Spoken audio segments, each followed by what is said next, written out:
Welcome back to the Strength and Speed Podcast. I'm your host, Strength and Speed owner and Conquer the Gauntlet Pro, Evan Preparis. I got a guest with me on the line. I'm going to introduce her, and then we're going to get to this episode's sponsor before we dive into the content of the episode. So, damn it, I forgot to ask your name, how to spell your last name. All right. I got Cali on the show. Cali, say your last name so I don't butcher it, please. Schweikhart. Cali Schweikhart. So I got Cali Schweikhart on the show. Spartan Pro. I'm going to jump into some of her background, and then we will talk a little bit more. So she was born in Cold Spring, New York, grew up playing basketball and soccer. She made it to the New York State Class C Final Four is that basketball or is that soccer? Soccer, okay. And was a goalkeeper, broke her high school's records for most shutouts in a single season and in a career. Also made it to New York State Class C Final in 2013 when Cali was the senior and team captain. Recruited to play for Boston University, became the first freshman of the program to earn a 4.0 GPA while in season. She also endured her time at BU, was honored to be part of the women's soccer program, eventually deciding to transfer to HYROX College in Poughkeepsie, New York, and graduated summa cum laude with a degree in psychology. Good choice. I also have a degree in psychology for my undergrad. And during her gap year, she began tutoring elementary and middle and high school students, as well as coaching soccer. She ran her first Spartan race in 2015 and has been in love with it ever since. 2017 was her first year racing elite.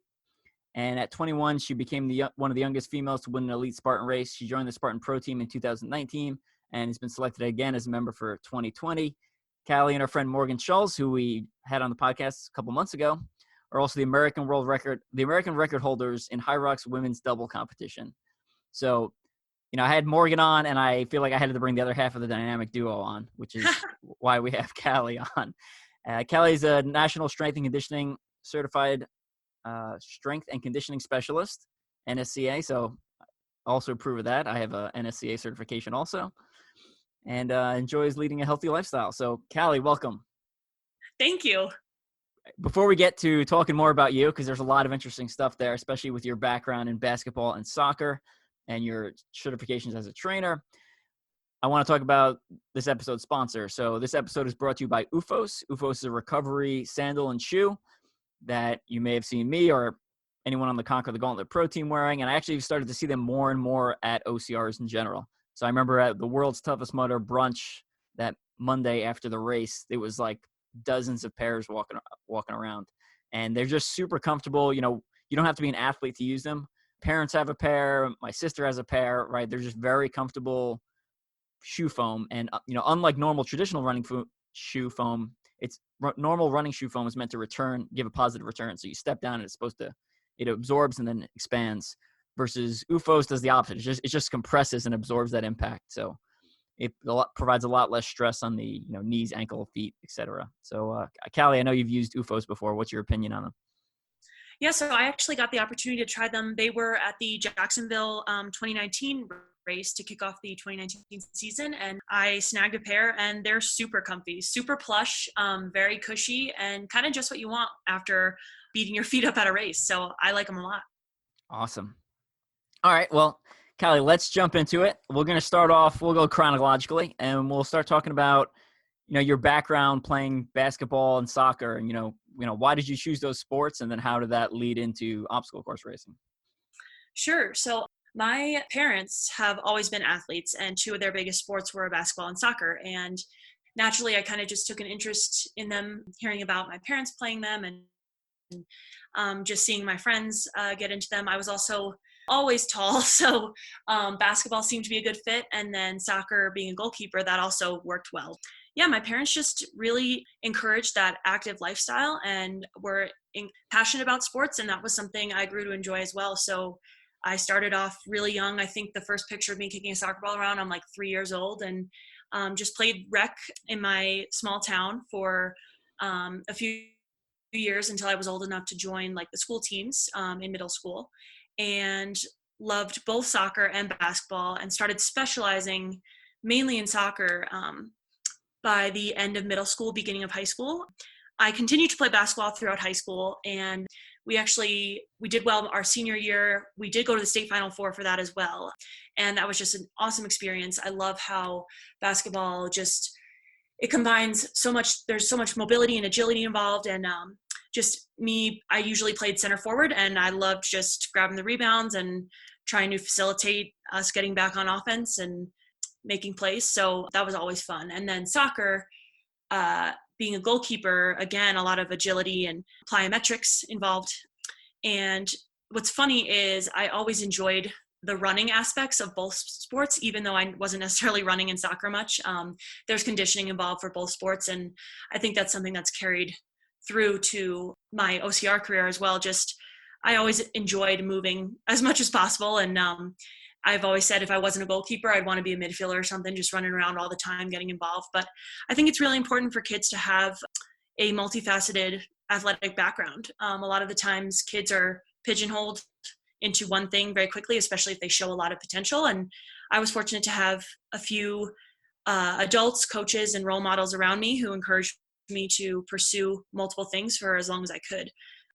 And eventually I did specialize in soccer when I was recruited for Boston University, but trying to keep as many sports as possible in my life, I think it has been a benefit to me throughout my career in any sport that I do.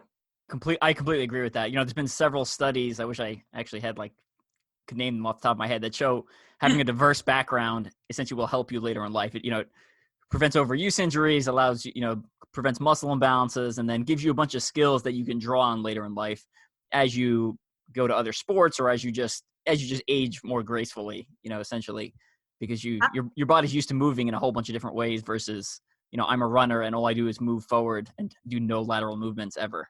Right. And I don't have any upper body strength. So absolutely. I work with kids.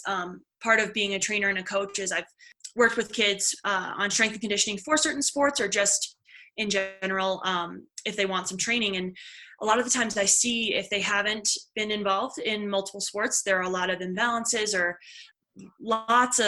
there's lots lacking in the mobility department a lot of the time. And I think back to the kids I played school sports with, and the best athletes who performed well on the field were also the ones who could just perform basic movements the best, who could squat down without their knees caving in and their heels coming off the ground, just being an all-around solid and mobile athlete. I think it's huge. And I think the multi-sport background caters to that really well. Yeah, absolutely. Now, you mentioned you were the goalkeeper, even though you liked running. Was that just a matter of your height and your basketball background? Is that why you were put in the goal position, or was that a personal choice? Well, at first it was not. So when I started playing soccer for rec, my dad was actually the coach, and no one wanted to play goalkeeper. So he didn't want to make any other kid upset. So he forced me to be goalkeeper. He was also a goalkeeper and played for UConn. And he kind of he told me later on that he always saw my ability as being better with my hands than my feet, just more coordination. And so at first I wasn't happy about it. And then I slowly started getting into it and got the opportunity to be the goalkeeper for a local travel team. And it evolved from there. And he really became my mentor throughout high school. And even in college, when we could get together, he'd come visit, he would come and train with me. And it was something I grew to really love. So yeah, it was first, I was reluctant, and then I really did grow to love it and found a home in it for sure. So before you finished college, you started making the transition into obstacle course racing. So why the taper down in soccer and the increase in obstacle course racing? So I at BU my first year, I loved the school and I loved so many of the experiences I had there, but soccer became a little bit more of a job and instead of something I was looking forward to. And I had always had extreme performance anxiety when it comes to soccer. And I find it interesting that basketball, I never felt that way. I always look forward to getting out on the court. I didn't put any pressure on myself. It wasn't my quote unquote main sport. And then in soccer, I honestly don't remember ever looking forward to a game. I loved the feeling of doing well in a game and I loved the feeling of practice, but games in a way terrified me. So that all kind of came to a head in my freshman year of college, and it was just a lot to take in, and I was very homesick, not used to being away from home, and didn't really know what I wanted to study either. I got accepted into their physical therapy program, but didn't want to quite pigeonhole myself yet. It was a very rigid, no electives program, and So with all that being said, I decided to take a gap year. And during that gap year was when I ran my first Spartan race at the suggestion of my friend who knew I loved fitness and conditioning. She was also on my high school soccer team. She was like, this would be perfect for you. So I tried it. And at that point, I was pretty burnt out on soccer and wanted something for myself. I feel like in soccer, I felt like I had the team on my shoulders only because there was no line of defense after me. When you get scored on, that's kind of it, as opposed to, say you're a forward on the field, not that you don't have important responsibilities, but you let the ball go past you, you have like 8 to 10 other people behind you. Yeah, So I was going to comment. I was going to jump in there with the performance anxiety, right? Like the goalkeeper is pretty important. It's arguably the most important position on the field. So I totally empathize with that. Like I totally see where you're coming from, where, you know, that's a lot of pressure to put on one person. That's a team sport, you know? Totally. And I'm very much a people pleaser, sometimes to a fault. So whenever I felt like I was letting someone down, say I made a mistake, because everyone any goalkeeper gives up terrible goals some of the time. So whenever that would happen, that was just the most mortifying thing to me. So it was it's not like basketball where there's a lot of baskets that are scored. Like soccer, the score is like 2-0 or like 1-0. There's not like there's not dozens of chance to redeem yourself. So I get sometimes it. there's for sure. But I think OCR was a nice change of pace for me because at first it was me against me. Now I'm a little more competitive and have tried to work my way up the ranks. But when I first started, I was like, let's just see how well I can do. And it is an individual sport in that your result doesn't affect anyone else's result really, or your performance, I should say. So I really enjoyed pushing myself for myself. And if I let myself down, I was only letting myself down, versus if I let myself down on the soccer field, that would mean I let the whole team down. And that was a nice point of relief for me. And I knew as soon as that first, like, it's so cliche, but literally heard the word Aru and they sent us off, and I was like, this is awesome. This is the best. So I've loved it ever since. Awesome. Now, you did your first Spartan race. What was did pretty much you do that first one and then you were like, all right, I'm going to do this competitively? Or did you run elite in that first one? What was that transition like? So I ran open in 2015. I ran the New Jersey Spartan Super, and I did well. I think I came in like top 10 in the women of the day, and I was like, oh, this is cool, like whatever. And then it took me, then I was like, next year I'll go for my trifecta. I didn't really know elite was a thing yet. So it was in 2016 that I kind of learned that things were competitive. And then I started hearing names like Amelia Boone and Lindsay Webster. And I was like, oh, who are these people? And kind of started really wanting to do better and commit myself to this sport. So at first it was more just like, I trained for fun. I do mostly weights because I kind of got into that after leaving college, and I was used to that for goalkeeping and soccer. But when I started realizing that there was really an elite sport, I recognized my need to improve my running. So 17 that I tried my first elite race. And by the summer of that year, I hit my first podium, which was a major goal for me. And from there, it kind of just gradually progressed and just trying to keep working to be better and better. And I think it's hard as someone who puts a lot of pressure on themselves to do well. Gradual improvement it's basically the essence of how you get better. But at the same time, it's hard to settle for very gradual improvement. So it's literally just been small gains over small gains over small gains, to where 2017 I went to Spartan Worlds and I was hoping for a top 50 finish. I was like, I hope I get top 50, and got 31st. And the next year went back 26th. And then this past year, 20th. And just that gradual improvement over time is kind of what fuels the fire to get better. Absolutely. It's a long game and it's a grind. And, especially the longer you're in the sport, the less, the smaller those gains are. So sometimes it's hard to remember that you are improving, even though, your training log or your race performances may almost look like a flat line where, Really? I know I look back on videos of like me training in my garage that like I posted to Instagram a couple years ago. And I remember being like, at the time I posted, I remember being like, oh, this was a really good, set crossing the rig. And I look at it now, I'm like, I can do that in my sleep. That's super easy. Like, what was I even impressed by? And that's so true. It took me until my third season of OCR to actually make a spear throw. And then this year, I forget how many races I ran, but I think I was around 80%, 85%. So it's just something that like all these little things you constantly work on. And over time, you really have to look back and remind yourself, oh, hey, I actually did get better at this. Yeah, absolutely. Now tell me about your joining of the Spartan Pro team in 2019, how that went down. I was super excited to be invited. I think it was because 2017 and 2018 were good seasons for me. And I guess I got their attention by getting on podiums. And I think 2018, I was 11th overall in the national series. And I think I did 4 out of 5 races or whatever. But back then it was, you could do that before they counted all of them.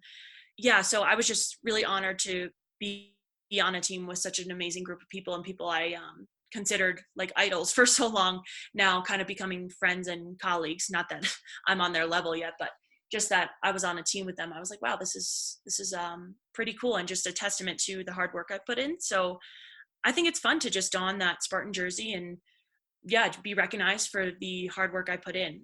It's a great group of people, and I really love the Spartan brand. I know there are things that people go back and forth about, but overall, the sport has changed a lot of people's lives, and this specific company has had a positive influence on so many people, myself included. So yeah, it's definitely something I value. Yeah, I mean, it's a huge accomplishment, and I think anyone who's running competitive OCR, that's a lot of people's end state. Their major goal is to get on a team like that. So, huge Absolutely. Congratulations there. And then, yeah, 100% agree with you. Like, I'm not the biggest Spartan fan, but I recognize even though I rarely run their races, I've benefited hugely from having them in the industry. Right? They're just a massive force that's pulling everything along. Right? Like, I mean, they were the first ones to have a pro team. They were the first ones to get on TV. I mean, Joe's done so much for this industry. All these little brands that are surviving are largely in existence because he was breaking down the brush and paving the way for them. So Absolutely. And yeah, it gave me something to train for when I felt kind of lost after leaving college sports, and it turned me onto this whole new world of running. I really didn't start trying to run competitively until a few years ago. I wasn't training as a runner until then. And just, I kind of can't picture my life without trying that first Spartan race. I know we talked about this before we hit record, but I just moved to Colorado, and life wouldn't have brought me here had I not tried that first Spartan race in 2015. So, and I wouldn't have all the amazing friends and people I've met. It's just an amazing community. So yeah, it's pretty cool. absolutely, yeah, the friendships, the community, all that stuff. I mean, Tough Mudder would not be a thing anymore if Joe hadn't bailed them out. So that's a huge deal, especially for me, because that's like those are my A races, like the toughest and world's toughest. So now, Totally. You recently set an American record in HYROX last year with Morgan. How did that, what was the decision to go into HYROX? And just tell me about that. Sure. So Morgan and I met through the Endurance Project. So I'm coached by Dennis Welch currently, and he started the Endurance Project, just a group of athletes that he coaches for running and OCR. And Morgan has pretty much become one of my closest friends. And that started through HYROX. It just so happened that she was competing in the New York City event last year, and I used to live about an hour from there.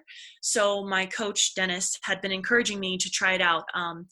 And I knew Morgan was going, so I just reached out to her and, hey, like, I'm wondering if maybe we could get in on a room together so that I could try this out. It wasn't something I really had my eye on, but it just seemed like something fun to do.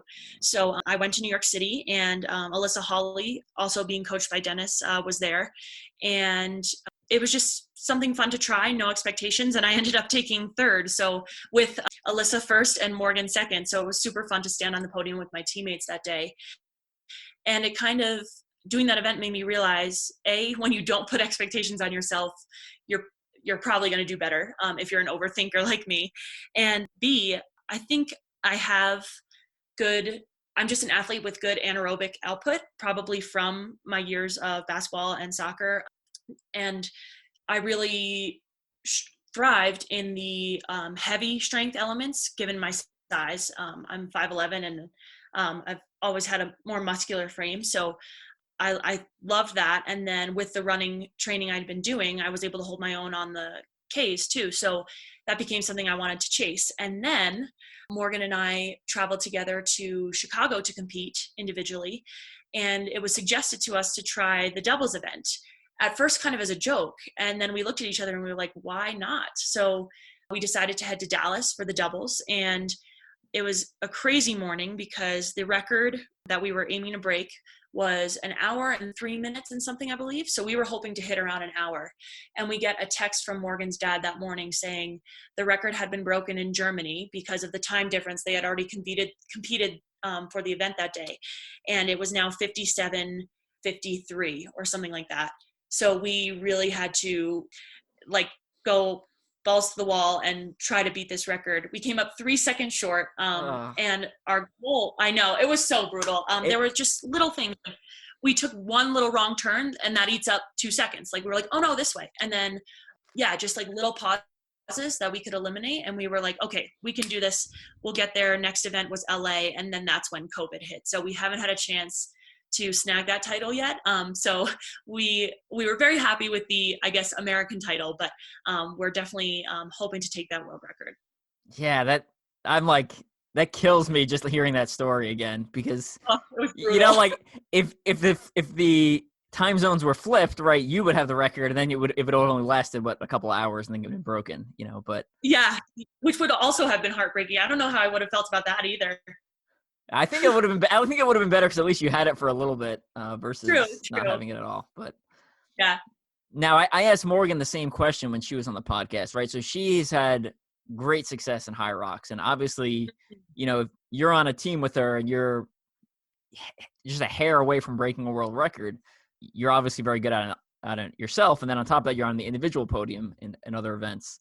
So looking forward, do you stay focused on Spartan, or do you pivot to HYROX, or do you just kind of try to straddle both worlds? What's your plan? I think ideally I would like to straddle both worlds. I know that's not necessarily realistic. Given my move to Colorado, I've been really enjoying the mountains, and I definitely want to put in a lot of endurance work, because I think in terms of what is most fulfilling to me and just most enjoyable while I'm out there, being in the outdoors and exploring these amazing mountains and places I never would have gotten to see had it not been for Spartan. I love their events. But HYROX, I do recognize, requires a special skill set that I feel like I do have. So hopefully both events can kind of pick back up after this whole thing runs its course. I'm hoping sooner rather than later, but that's a tough decision. One of my main goals would definitely be to break that world record with Morgan, for sure. I think that's one of the most tangible goals I have right now. But in terms of the more fulfilling and just more enjoyable goal to me, I'm drawn to the outdoor events that Spartan puts on. So basically my answer is try to do both. Okay. And for Spartan racing, what do you consider your forte? Which event distance do you think you're best at? It's funny. It's hard to say. I think I'm good at the very short or the pretty long. So, or the very intense like HYROX, and then say the beasts of Spartan. That just seems to be, I can either go super hard for a pretty short amount of time or just grit it out for hours on end. So that middle range where you require that really high aerobic engine and really good sheer speed, not quite there yet, hopefully soon. I enjoy racing the super distance, but if I had to pick one where I think my strengths lie, probably the beast. Okay. Good answer. We talked a lot about your background at the beginning of the podcast. So let's start off with basketball. What lessons can we take from basketball, or can you take from basketball and apply to obstacle course racing or HYROX? Ooh, that's a good one. Well, I think the coordination that basketball requires is huge, especially for the obstacles you face, say, in a Spartan race, just like hand strength and grip strength. You need to grip that ball and catch it and know where your hands are in relation to your body. And that's something that's super useful for something like Spartan, where you're swinging on rigs and trying to cross monkey bars, things like that. And one direct lesson that I took from basketball to Spartan was correlating the free throw to the spear throw. Good one. In basketball, it's if you watch any player, high school level or above, pretty much all of them have a routine when they take a free throw. And it's the same every time. It's like 2 dribbles and a spin or something like that. They pick something that makes them feel comfortable, gets them in the zone so they can take that shot and have the best chance of making it. And I think the spear throw should be treated in the same exact way. And I kind of found my rhythm with that, my specific setup where I actually haven't tried to throw a spear in a while with everything going on, but just to set up a few steps back, step 1, 2, and then throw. And it's just that constant repetition, just like I would spend time in the gym taking free throw after free throw after free throw. Yeah, I think that lesson correlates directly to OCR, which was pretty interesting. That's a really good answer. That's really good. I like that. And I think that really can help people who are trying to work on their spear throw. And I was really curious where you're going to go with that one, because I am absolutely terrible at basketball, like horrendous. I have no hand-eye coordination. I'm not good. And I'm also short too. I'm 5'6", so that doesn't help. But yeah, it was a good answer. Very good. Thank you. No, yeah, it's interesting how you can draw from different sports, and there's usually always a relationship somehow. Okay, though, next sport you were focused on in high school. Let's go with soccer. We know what lessons can we pull from soccer to apply to obstacle course racing? I found for me specifically, I think all the footwork I did as a goalkeeper, shuffling, backpedaling, side to side, diving, drop step, all that stuff I think has helped me in technical downhills, because you really have to control and know where your feet are going and just have that quick motion. And yeah, I noticed, well, more specific example, in like national series races where I fall somewhat behind on uphills compared to like the top, like Lindsay or Faye or something. If you look at splits from the race, the gap between us on downhills is much, much smaller. And I think that's because I can take that footwork I took from soccer and translate it to those more technical downhills. That's one. And then the other thing would probably be the leg strength developed from all the plyometrics I had to do, because I'd literally spend an hour to 2 hours each day just jumping up and down and getting up and down off the ground. And your legs start burning pretty hard, just like they would in uphills and just running for so long on these tough courses. So yeah, I think the leg strength endurance and the foot skills are 2 things that directly applied for my experience as a goalkeeper to OCR. Another good answer. That was interesting. So I'm also terrible at downhill running. I'm terrible at mountains in general. So I have stuff to work on. Yeah, for me, I do a lot of ultra racing. So, and typically most of the course I run are not mountains. So when I get up to a mountain course, which is typically only like once a year, I'm always worried I'm gonna like blow out my knee. So I'm always a little hesitant running downhill. And I know I can fix that with more practice, but just with only like one mountain race a year, there's just not a strong reason compelling me to practice more mountain running. So that's totally fair. All right. Now, your degree was in psychology in college. Why did you choose psychology, just out of curiosity, since I'm a psychology major also? So I did say at BU I was physical therapy, and then I decided to go undecided before I took the gap year. And transferring to Marist, I still didn't really have a clue as to what I wanted to do. So I entered as a biology education major. I do love teaching, and I'm currently a private tutor. And that was just something that I've always enjoyed. But there's so much red tape in the education world, and that was something that was unattractive to me, and I wasn't up to it with all the things teachers have to go through, and I personally feel that they're underpaid. So that was something I struggled with for a while. So then I dropped the education part, stuck with biology, and realized that the requirements of many bio classes and chemistry classes I didn't really enjoy at all. And at that point, psychology seemed like the most practical option to make use of all the credits I had earned, but also take a deeper dive into things I found interesting regarding, I took some sports psychology. I did learn a lot about working with kids and child development that I use now as a coach and a tutor. And yeah, just learning about the mind, because personally, the mind has always been sometimes my biggest strength and sometimes my biggest weakness. just with anxiety in life and in performance. And then I'm a dedicated student and I learn really well. Yeah, it's just kind of a fine balance and something I was really interested in. So I decided to go for that. Right on. Now, you mentioned performance anxiety. We talked a little bit about it when you were playing soccer, and you say you're better at dealing with it now with racing. What are some of your techniques, or do you have any methods that you can suggest that might help people who have similar performance anxiety or going into a major race? Yeah, so something I like to use a lot are mantras and just simple things that you can repeat to yourself, whether it's before or during competition, that kind of recenter your focus. And I actually keep certain notes on my phone that I can refer back to, whether it's before a race or just before a hard training session, to kind of remind me of my goals and how I want to be mentally going into this session or a race. And one of my favorites is just a quote I learned a long time ago, and it was, conviction and comfort don't live on the same block. So that one's a little lengthy, but I found that repeating that to myself, whether it's just in training or in a race, helped recenter kind of that why you're doing this. And when it gets super hard, you're always tempted to quit. But if you're really passionate about something and you're convicted in getting there, is that the right grammar? Convicted. You're just very dead set on achieving your goals. You have to remember that it's probably not going to be comfortable. So that was one.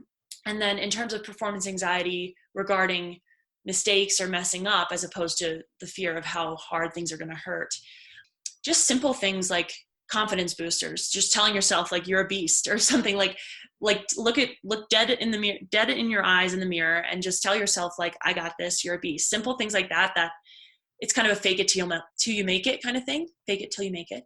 And yeah, I think those little things kind of try to get the gears going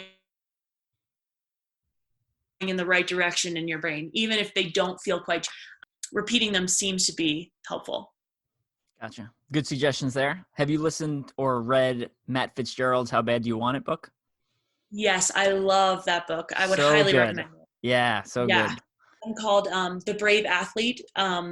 There's an expletive in the title, but The Brave Athlete, Calm the F Down and Rise to the Occasion. And it goes into a lot of psychology and different mindsets that people have, different types of different ways that people's minds think, and how to translate that to performance on course or on the field or wherever you are. So that and Matt Fitzgerald's book are two great sports psychology books that I would highly recommend. I'll have to look that one up. I'm not familiar with that one. After I listened to Matt Fitzgerald book on Audible a couple years ago, and I've actually listened to it several times since then.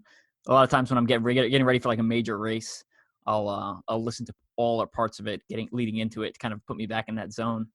But I tried to find some other similar books like his, and I found the other ones. Some of the other ones I found on like store shelves and stuff were just not as good. Like not even close. Some of the other sports psychology books I read almost felt like I'm just going to take a bunch of cliche phrases like no pain, no gain and throw them into a book. And there's your sports psychology. And I was like, this is not the same as Fitzgerald's book. So I agree. And I never actually thought about listening to the Audible. I feel like that would be a great thing to listen to gearing up for a big race. But just like Matt Fitzgerald's book, the other one I mentioned does dive deep into the actual psychology and how the mind works, as opposed to, like you said, those just cliche phrases, because those only go so far. I mean, they're a nice little boost for a sec, but if you don't really know how the mind works and different like phenomena that occur, it's not going to set in and stay there.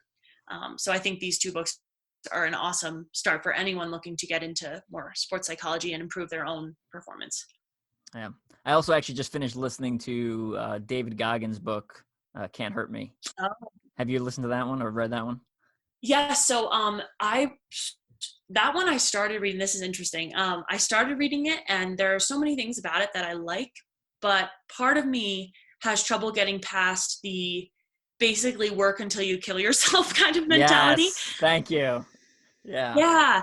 And my coach is big on this too.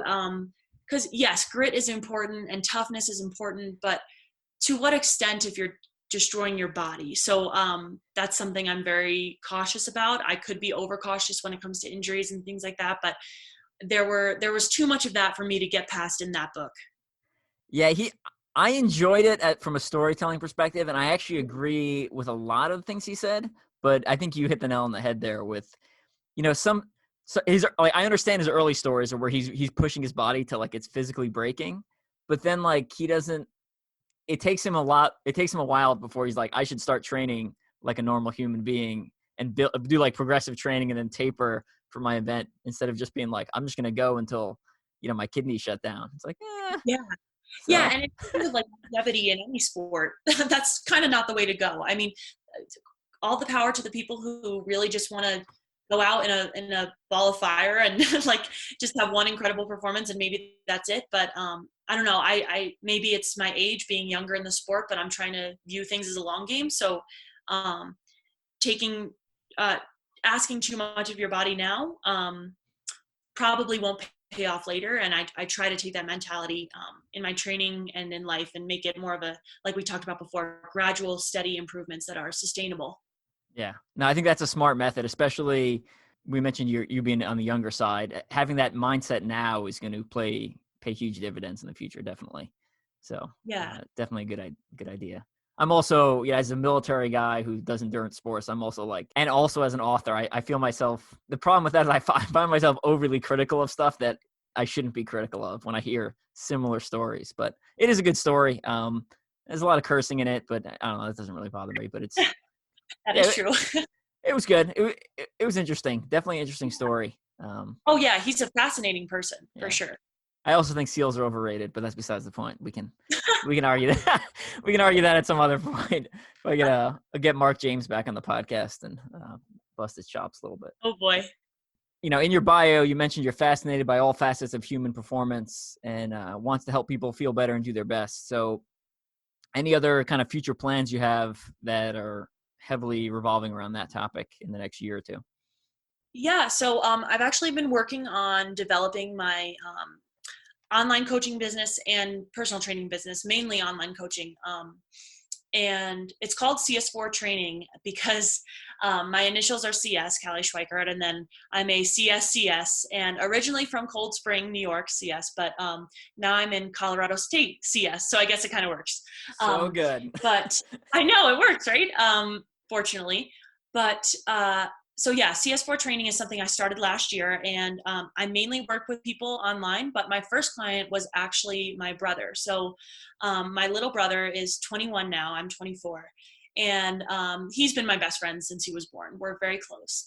And he originally, he's actually one of the most naturally athletically talented people I've ever met, but never wanted to utilize that talent. He was never into team sports. He's very into computers, and he taught himself computer code and all that stuff. But after a while of not being very active and not eating very well, he found himself in a spot where he wasn't feeling great, and his mental health was suffering. And he just asked me if I could help him start to learn how to work out and to eat a little better. So that was kind of my first jump into personal training and coaching. And what we did is I just first taught him some basic nutrition principles about moderating portion sizes to where he's getting enough, but not getting so much to the point where he's not feeling great and just super sluggish. And then slowly ease him into your basic training exercises. We started really slow with, I think, just some push-ups, some squats, things like that, because he wasn't used to all that movement. And now he's 6'3", so he was like 235 pounds and lost about 50 pounds gradually. And he just I noticed it too, such an improvement in his mental health and attitude and just energy in life. And it's hard to sometimes see someone you love so much struggle with their confidence, with their enthusiasm for things in life, and just to watch him slowly grow into an athlete, into someone who had so much more energy, was so much more friendly, and just engaging with other people and more confident. It was so rewarding, and that really was an eye-opening experience for me that motivates me to continue helping people do the same. All right. Awesome. Yeah, absolutely. That's great. Now you recently, like you said, moved out to Colorado. Was that a work move or personal move? What was the Well, change there? it was not very planned. So at the beginning of the summer, I had an opportunity. So I had an opportunity. Something came up where I was able to move out here. I found a good spot where it was affordable, and Colorado is somewhere I've always wanted to be and never had been. And I found myself asking myself, why not? Because with everything going on with COVID, things were unsure in terms of coaching for the soccer season in New York. And I've actually been conducting most of my tutoring through Zoom, so that could continue here as well. And I was just ready for the next step in my own athletic career, and also just in life. I was living at home with my parents, and they were in no rush to get me out of there, and I love being there. But I think around this age is a good time to kind of explore on your own, and this was the opportunity to do it. So I took it, and figured I could continue building my training business out here. I actually got a soccer coaching job at FC Boulder. So I'm the head coach of their U18 girls team, and work with a few other teams too, just kind of covering and things like that. But so continuing soccer coaching, continuing tutoring, and then there's really not many better places to be for the kind of things I'm pursuing in my own athletic career. So yeah, it was a big move. Just got here like last week, and I've been loving it. Awesome. Now we mentioned, you want to get that HYROX world record 2021 once things open back up. As far as Spartan racing, any major specific goals there? Like, are you focusing on national series? Are you going to focus on the mountain series or something like that? What's the plan for 2021, assuming everything goes back to normal? Yeah, I struggle with deciding. I think I've always loved the World Championship event. I've done it 3 years at Tahoe, and getting gradually placing better each year has been very rewarding for me. Who knows where it will end up being when it comes back? But a long-term goal would be top 10 in the world. And then in terms of series to focus on, I'm going to have to think about that one, because with my training in the mountains and being at altitude, I feel like the mountain series would be a logical pursuit. But I also do want to try an ultra at some point. That's something my coach has been encouraging me to try too, just with my how I gravitate towards longer events a lot of the time. And I was hoping to try one this year until things kind of got messed up. So yeah, I'm thinking ultras might be something to pursue in 2021, but also not destroying myself so much in them that I can't contend in the national series or the world championships. Yeah, that's always tricky. The ultra always takes a toll on your body. So I know, that's why I was scared to do it. And I don't know how many are manageable in a year. It's going to be an adventure for sure. Yeah, I always run like hot garbage after I run like a toughest mudder or a ultra event, and then I try to like drop down to a 5K, within 2 weeks. I'm always I feel like my heart rate spikes super fast, and then I'm like, ugh. So. Oh yeah, the fatigue is it lasts a while, I'm sure. Yeah, like your legs just don't turn over very fast. It feels like so. It's a tricky thing, and I don't know. For me, I just focus on ultra, and I use my shorter races like 5K, 4 mile, 10 mile, stuff like that is, I still try my best, but I know I'm not going to put out what my like true max performance is. But right, yeah. There has to be some sort of prioritization there. You're not going to be able to. It's either jack of all trades, master of none. So you sacrifice your performance in everything to do pretty well in everything, or you specialize and then other things take the hit. And there's no wrong or right, but that's kind of just what happens. Yep, absolutely. Well, good answers there. And I did not prep you for this question, so hopefully you listened at least to the episode with Morgan in it. So when we have someone on the podcast, we like to ask them, tell us one thing people would be surprised to know about you. So again, I did not prep you for the podcast, and there's the less having to do with OCR, usually the better. So the more random and strange, the more people seem to enjoy it. One of my major passions, hobbies is singing. So I do love to sing. And for a while I was into theater, but I have terrible stage fright. Mainly because I've had horrible experiences every time I've been in a play. The first time I was a lead in a play, I got so nervous that I projectile vomited all over the place beforehand. And then the second time I was in the play, I was a cheerleader in Greece and tore my hamstring on stage opening night. Oh my So goodness. I tend not, yeah, it was brutal. That was freshman year of high school. And the cheerleaders were supposed to be bad in Greece. So some people thought me like pulling up from the split and like limping off stage was part of the act. Meanwhile, I had done fine rehearsing all throughout the months that led up to this play. And then I stretched and everything beforehand, warmed up, and then on stage just it popped. So that was pretty brutal. And that's something I still have to be careful of in like my sports pursuits now. But yeah, so music, theater. I do love to sing, but not typically in front of people often. That's probably something that most people don't know about me. Gotcha. I'm assuming you've seen Pitch Perfect. Yes, love that movie. Do you have flashbacks in the opening scene when she vomits over everyone? Oh God, yeah, it's too relatable. What play were you in when that happened? Just out of curiosity. It was Grease. Oh, that was Grease. Both were Grease? Gotcha. So it was Grease for the hamstring, and then this one was a middle school play. It was Who's Dying to Be a Millionaire. So it was a parody of a typical game show, but it was a murder mystery. It was like Gotcha. Okay. Kind of a random middle school play. So I usually try to match whatever my guest says, but I'm pretty sure I've used this before, but I acted in musicals and plays all throughout high school. So I was in like 11 productions throughout high school. Oh, nice. Any like pretty popular ones that people would know the name of? Yeah, I mean, Wizard of Oz, Guys and Dolls, Anything Goes, Music Man. What was the Defective Detective, Lagoon? I can't even remember all of them. But there's a bunch of VHSs of me floating around. Sound of Music. There's a bunch of VHSs of me floating around that I'm glad no one has put up on YouTube yet. So I don't know if I should be saying this or not, but my hamstring tear is on YouTube. For anyone who's interested, Haldane, Haldane, Grease. You probably Google that, and then you can try and what's the word? Toggle through and find it. Yeah. Get some bonus points if you can find it in there.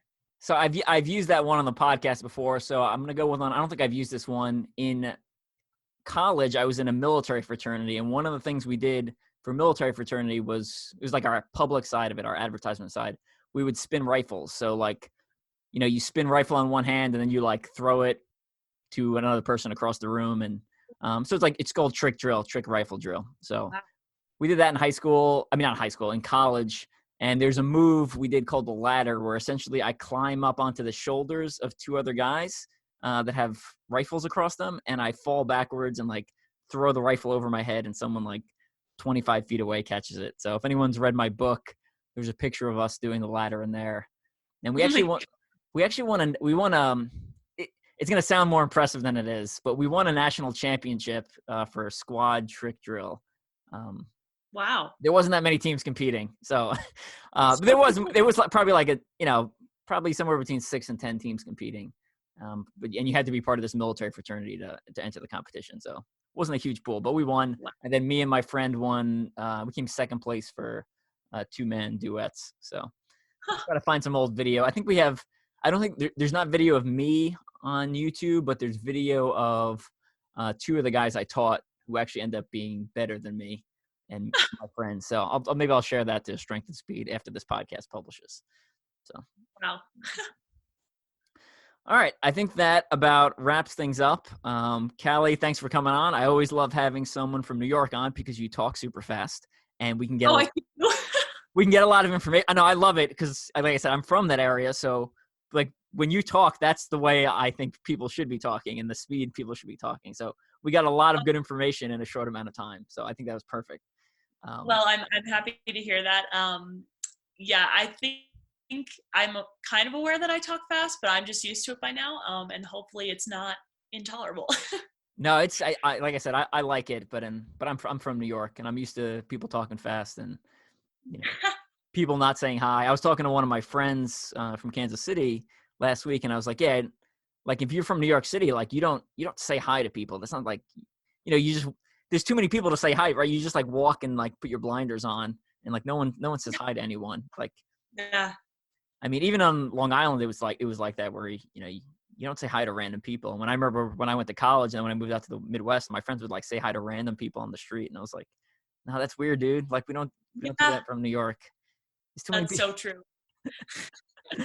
So, all right, before we go, any final shout outs you wanted to give, friends, family, sponsors, and then where can people find you on social media also? Yeah, so I have been working with Spring Energy and Human, the makers of Beat Elite, and a bunch of other awesome products since 2018. I swear by them both, and they've been awesome to me. And then in terms of where you can find me on social media, I'm mainly active on Instagram. My username is @CSchweik, so CSCHWEIK. And then I am on Facebook, just my name. And yeah, also my website for training and coaching is cs4training.com. So yeah, feel free to reach out, follow, and I love hearing from anyone and everyone. The last question, is Cali short for anything, or is that your full name? It is. So my real name is Caroline Lee. My middle name is Lee, and my parents wanted a more, I guess, hip nickname than Carol for like a young girl. So they took the CA from Caroline, and then even though Lee is my middle name, I spell my nickname Cali, Cali. Okay. I have several people in my extended family named Callie. That's why I was asking. Really? Yeah, one of them it's short for Calliope, and the other one, Calicia, is the shortened version, so or the long Those version. are Greek, right? Yeah. Oh, cool. So, I know there's Calypso too, is another one that people use Cali as a nickname for. oh, interesting. Yeah, cool. Cool. So any of our listeners want to head over to teamstrengthspeed.com. All my books are available there. You'll find links to digital and hard copy for all those. I just figured out how to do hard copy publishing off Amazon. So if you want to pick up a copy of Conquer the Gauntlet Pro OCR Workouts to Go, it's basically a list of 75 plus workouts, allows people to pick and choose who have a more flexible schedule that are just looking for one specific workout to plop into their already training calendar. And then if you want more detailed plans, my book, Motoring Guide's Ultra OCR Bible and Strength and Speed's Guide to Elite Obstacle Course Racing have like a day-by-day type planner type thing for those of you who are looking to improve your obstacle course racing seasons. And, it's a good time to pick those up and start working towards those goals, because I think the 2021 will be here before we know it. So especially if you plan on racing in like January or February of next year, you want to put in a good solid 4-month training block. That's what I like to do before my first major race of the year. All right, Callie, thanks again for coming on. And it was good talking to you, getting to know you a little bit better. And hopefully we'll see you back out on the course in 2021. Thank you so much, Evan. It was great chatting with you too. And likewise.